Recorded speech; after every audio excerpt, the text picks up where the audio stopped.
Our school is one of the first 50 schools to be built as part of the government's new scheme. And what that entails is our school is going to be completely rebuilt. At the moment we have 3 different blocks in our school, and it's going to go to one single teaching block, a 3-storey construction with a separate sports hall facility. In terms of the history of St John Fisher, we've got to be mindful. We want to take that tradition and we want to take that history and that past with us into the new build. We want to keep our strong Catholic ethos, but you can't fail to be excited about a fantastic new build and the opportunities that's going to create for the pupils, the staff and the wider community. It will mean that we will have classrooms that are light and airy and bright and of the right appropriate size. It also means that corridors will be nice, safe places for movement around school. What this school will allow us to do is take all of those traditions and values and really apply it to a brand new setting that raises the aspirations of those children and meets the aspirations and the needs of those students to go on and be successful in the 21st century. The condition of our school, our present school, one block was built in the 1950s, one in the 1970s and another one I believe in the 1960s, and so the condition of our school is generally quite poor, and there is a need for complete refurbishment, a complete renovation and rebuild. It's going to be a school for the future, and it's going to meet the needs of the students. Education is changing and we need a school that can meet the demand of that, and absolutely this will be a school that can do that for the future. The contractors, the people who are going to build our school, are called Waits Construction. They will build a temporary school on one of our playgrounds to replace the Block A that's going to be demolished first. It's almost like blocks of Lego built together, where we've got porta cabins, but I believe are very, very nice porta cabins and of a good size again. The technology's moved on dramatically in the past few years, and when we think of a porta cabin classroom, actually what you receive now is far from that. The moving into those classrooms and the learning that will take place within those classrooms and what they look like will be quite seamless and an easy transition.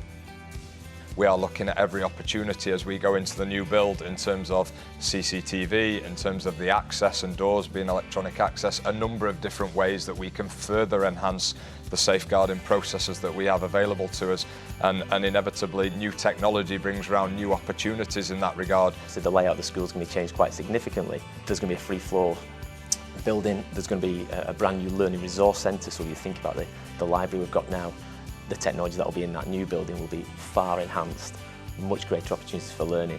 It's clear to see that digital technology is going to play a big part in the future of education.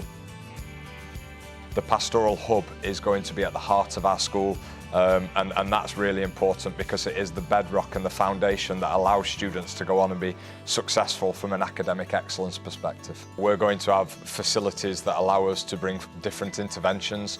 The team are there, the team have got an outstanding skill set. Yeah, I think it's just really exciting. As part of the school's rebuilding programme from the DFE, the brief includes the necessity for the school to be net zero, and what that means is we will be the first school to be energy efficient, and that will be seen through solar panels on the roof, solar panel canopies that children can sit under and eat outside. It means the energy efficiency inside, there's no gas supply, and the ventilation system is reusable. It goes down to the design into the windows and the glass that's used.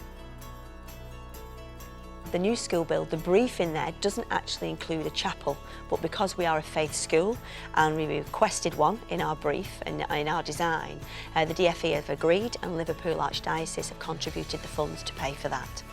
Our new chapel is going to be on a certain part, I can't say more than that, a certain part or place in our school. And it'll be used for masses. It'll be tied on with next to the assembly hall, so we can bring in priesthood to offer whole school as well as year group masses, and it's also attached next to our pastoral hub and learning support, so really a hub and a hive of activity.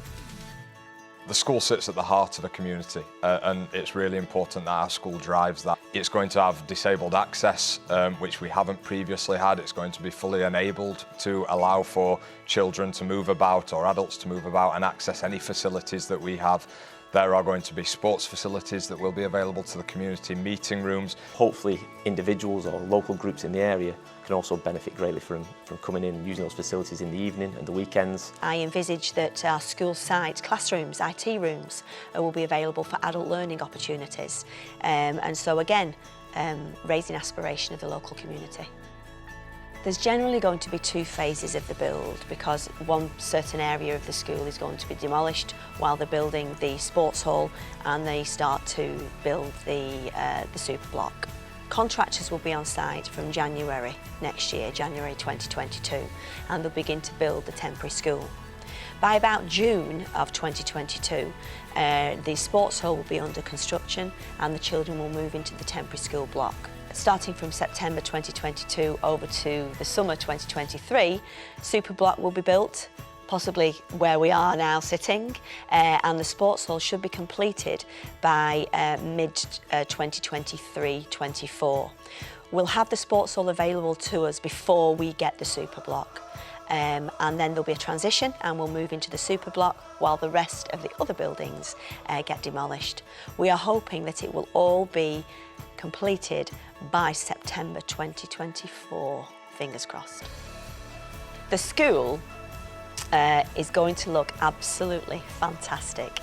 We were all in agreement on the design team that we wanted to make sure that it was a statement on the landscape, and we wanted to make sure that whatever building replaced this school now was going to be special, was going to be brilliant and magnificent, and I can guarantee that's what it's going to be.